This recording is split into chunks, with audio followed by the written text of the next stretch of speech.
चांदनी रात का खामोश चरवाहा,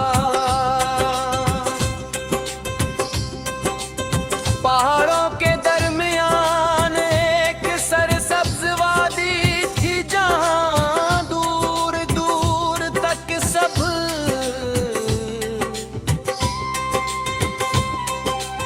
आस फैली हुई थी।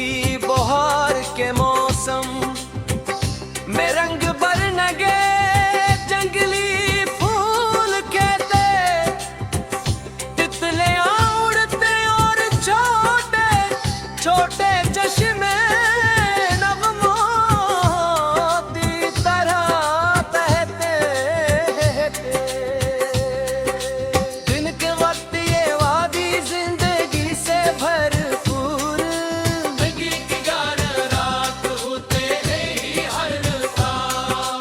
एक ऐसी खामोशी दरिया थी जिसमें सरगुआ की सरगोशियां सन्नाई थी।